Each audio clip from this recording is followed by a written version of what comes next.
Hello everyone. Today we talk about how to fix the app of Waze.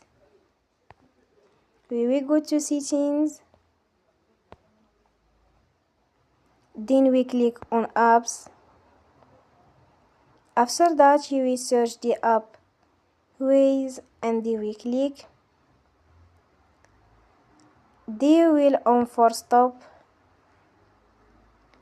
After that you will go to storage. Then we click on clear cache.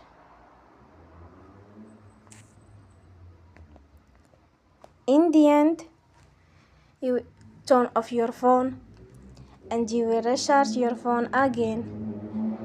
Don't forget to support us by like and subscribe. See you next time and thank you for watching.